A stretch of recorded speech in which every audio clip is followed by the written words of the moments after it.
believe it, and I'm not going to hear you. I'm not going to hear you. I don't know what how do you not understand what I'm telling you? Now, if you've got that information and you think that's what it says, you get it to counsel and the court will take a look at it. But you're not going to sit here and disparage that man. It is not. Get ready. This courtroom just went from 0-2 to real quick. The judge is not having it. The defense is trying to explain. But what's really going down? You're about to witness a masterclass in courtroom control and a possible case of witness tampering unraveling in real time. The court does call the case of the people versus Larry Lee. Good afternoon, Your Honor. Marie Chin, Assistant Prosecuting Attorney on behalf of the people. I forgot to wait a second. And Mary Rubio, again, on behalf of Mr. Lee, who is making his way to the podium. There's additional counsel that is on Zoom. I'm sorry? Oh, there you Good are. afternoon, Your Honor. May it please this honorable court, Joseph Arabo on behalf of Stephen Kwasny. All right. And I'm presuming everybody except the court has heard the phone call. What I heard was the recording the prosecutor gave me, which appears to be a less than 2-minute portion of a phone call. I think she would agree it's not an entire phone call.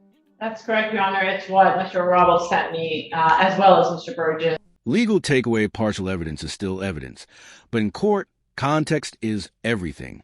A 2-minute clip might hint at witness tampering or just miscommunication. But who controls the narrative?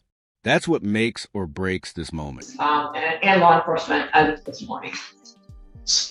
All right. And that portion of the phone call, as the court is to understand, is basically this defendant speaking with, is it directly with the victim in this case? No. No, An Your Honor. attorney. It's with Mr. Arabo, who's attorney for the All victim. right. And basically offering to not provide testimony in another case if his client doesn't provide testimony in this criminal proceeding. That is how I would characterize it, Your Honor. If Mr. Arabo has additional information or different information, he's welcome to. Yes. Mr. Yeah, just to clarify the record, that's a portion of a phone call because I didn't anticipate to record the entire thing. I didn't know who was calling me. And then once I realized what this was, which is an attempt to extort and use this other case that he filed against the victim in this matter to use as leverage to have this conversation at a future point in time, I was quick enough to get on my computer and record it so that the court is aware of what's going on. Here's the twist. The victim's own lawyer becomes a recorder of potential witness tampering. That's rare. This isn't just a he said, she said, it's he said, and I have the audio. But is it a smoking gun or just smoke? In the matter where I represent Mr. Kwasny, who's the victim in this matter, which is the first matter before the court. Your Honor, if I may, I really object to that characterization that it was an attempt to extort. I've spoken to Mr. Lee at length about the purpose of the phone call. I also listened to the portion of the phone call. Perhaps the court could listen to it. I do not believe that was what was happening at all. And plus, I don't think there was nothing on there that indicated he was trying to extort this attorney or the complaining witness. Frankly, what Mr. Lee has alleged to me. Now the defense is flipping the script. No extortion, just frustration. Miscommunication between lawyer and client is one thing, but calling the victim's lawyer directly, that's where legal ethics and criminal liability start to blur. Is that he and Mr. Burgess have basically had a breakdown of communication, that he's spoken to Mr. Burgess multiple times, asking him to advocate on his behalf to the prosecutor as well as to this other attorney to try to come up with what he has called, not being a lawyer, using the words a settlement agreement or a plea negotiation. That's what he said to me. And that he had the feeling that Mr. Burgess had not, in fact, made this phone call. So he then called this attorney, and right in the phone call, because it would have been unethical for Mr. Burgess to call to try to say my client won't testify in this other matter. Of course. If that, right? That's well, what Mr. Burgess may not have done. And that may very well be. But Mr. Lee indicates that, and I haven't seen these, he indicates that he has text messages back and forth with Mr. Burgess, and that Mr. Burgess, quote, lied to him about whether or not he made these phone calls. So he indicates the main reason that he wanted to call. That would be irrelevant. I know that, but Judge, trust me, I know that. But I just wanted to make a record.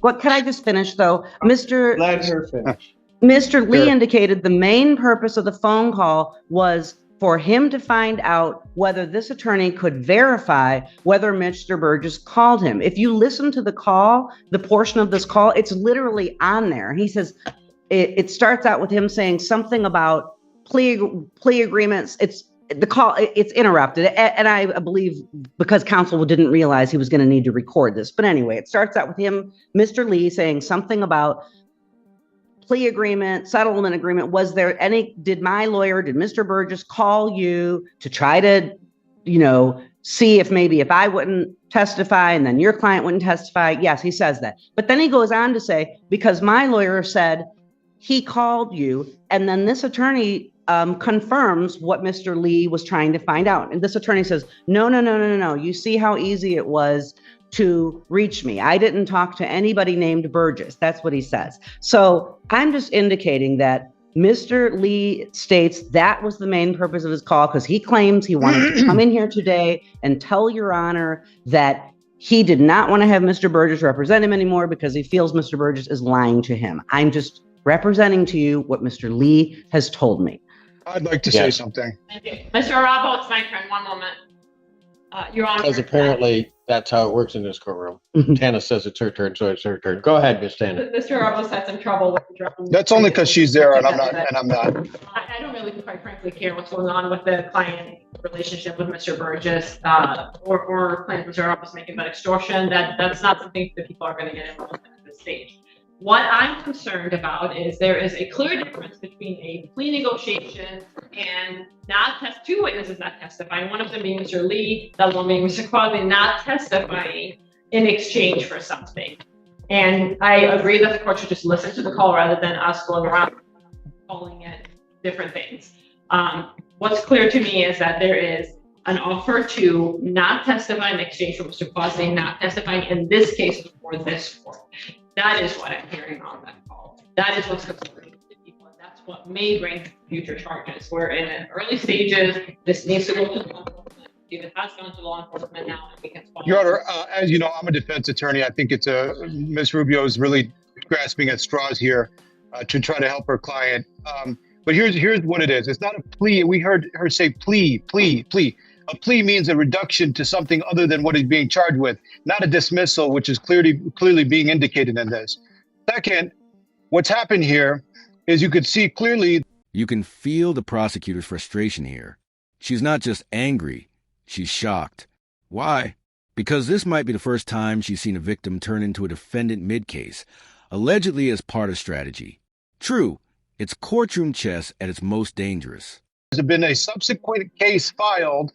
I don't know how this slipped between the cracks, because in over 10 years of practicing, I've never seen something like this, where a victim turns into a defendant during a pending case. Never seen anything like this. So Mr. Lee has done this intentionally so that he can one day use it as leverage to contact me or have somebody else contact me or whoever is representing Mr. Quasny, so that he could use it as a negotiation tactic. And what he's engaged in is third-party communication to get through to Mr. Quasny in violation of his bond. That's number one. He's got a no contact order. Second, this is witness tampering. You don't want to call it extortion. Let's find something else. It is witness tampering. He's trying to tamper with Mr. Quasny using the leverage that he created. And I don't know if the prosecutor's office allowed this to happen. Somebody wasn't monitoring things properly, but this is what's happened. First ever time I've ever seen anything like this. And it needs to be handled. It needs to be handled. It's going to be handled. Can we listen to the call? Everybody Yes, listen to it. Can somebody send it to Ms. Weidling, and I will then be more than happy to listen, or if there's an easier way for me to do it, I'll do it. Let's take the defendant back and court listen to the call. You have to go back. I'll handle that coming back out. I think Miss Atkins, so bring me that. Court's gonna stand in recess. Everybody can bring. Pardon? Yeah. Yeah, bring those two back and then I'll. Keep it like Miss Tana and Miss Conwooly on the Burns matter. Laura. Yeah. And I got Mr. Now I got Kennedy. Court does recall the case of the People's State of Michigan versus Larry Lee. Good afternoon, Your Honor. Marie Tanhouse, Assistant Prosecuting Attorney on behalf of the people. And Mary Rubio on behalf of Mr. Lee, who is approaching. Clearly. Okay. The issue is in this case that, first of all, we're adjourning the hearing. I believe we are. That was what I thought we were doing in the beginning. Well, it's got to stay before me. So. I know Mr. Burgess is already going to be here on July 1st. I just wanted to put that out there. Yes, but I'm not on the. Oh. I'm on the bench, but I'm not doing these. Okay. Set his preliminary examination July to defendant's request. So my next date is July 22nd, 2025, and that's another 12 p.m. start because God, I love that. All right. With reference to bond in this case, I've listened to the recording. I'm not going to say there's an over exaggeration or an under exaggeration. I mean, I think it's relatively clear when somebody's very clearly points out an exchange or quid pro quo regarding me not testifying and this other person not testifying, and that is the exchange. I don't know that you get a clearer indication of somebody that is attempting, and especially when they circumvent their attorney, of somebody trying to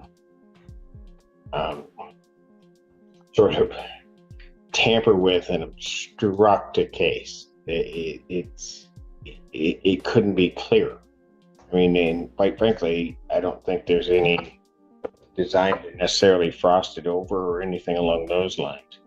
I think the idea or what Mr. Lee is saying about what Mr. Burgess wouldn't do is quite frankly just a ruse to hide his own desire to have the exchange that he was speaking with counsel about. Given that, and the court having heard that,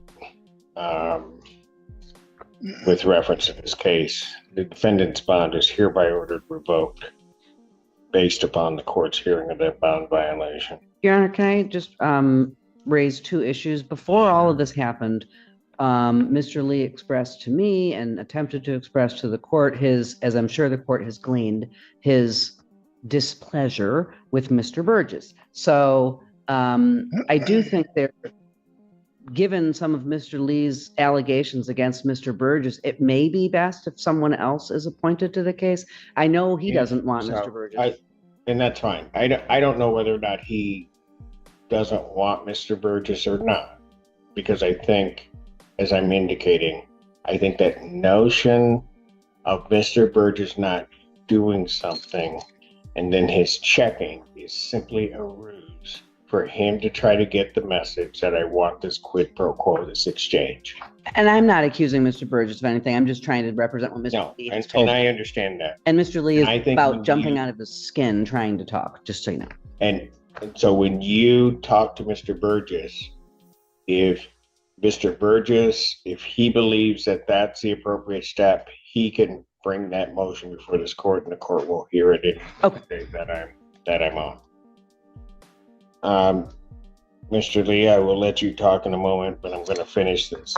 Revoking your bond because of what is a clear violation of the bond regarding, I think it's an attempt to try to get indirect contact as well as obstruct these proceedings. Because that was accomplished in the manner it was, and I'm not sure that I can trust you with reference to no context and the like, we're at least going to get through this. I am going to, subject to a hearing, defendant's phone privileges for the jail are also revoked. What did you wish to say, sir? The thing that my substitute attorney here didn't convey to you was that I told her that I have the evidence with me in hand, that my attorney, Mr. Burgess, was the one that actually said that this was a legal way that we can go about it. And no, I'm not. You know what, I'm Mr. not- You might as well stop right now. I have the text Because message. no, I'm going to tell you, I don't know if you're misunderstanding something or what, but you are not. Mr. Burgess has appeared before this court. You are not going to sit here and try to disparage that man, saying that somehow or another, Mr. Burgess represented to you that obstructing a case in this fashion was a legal way to proceed. I'm not going to believe it, and I'm not going to hear you. I'm not going to hear you. I don't know what you, how do you not understand what I'm telling you? Now, if you've got that information and you think that's what it says, you get it to counsel and the court will take a look at it. But you're not going to sit here and disparage that man. It is not going to happen. I'm done. Bond revoked. Thank you. Thank you, Your Honor. Thank you, sir. Appreciate your wait and patience online. No problem, Your Honor. Are you still on the record? Pardon? I am. Are you still on the record? You know, I'm not sure who this kid is or what he's capable of or what sort of messages he can get out to other people. But if the court could put a no contact order because somehow I've become a witness in this matter, I'd appreciate that. A no contact with you? Yep. I don't want to be contacted by any third parties. I want out of this thing and I want to be done with it. Didn't ask to be here. I will add that no contact provision. But counsel, why don't you let us know how you really feel? I know. All right. We'll take care of that. I think the courtroom's been through enough today. Contact. Thank you. Appreciate it. Thank you, sir. Take care. Bye-bye.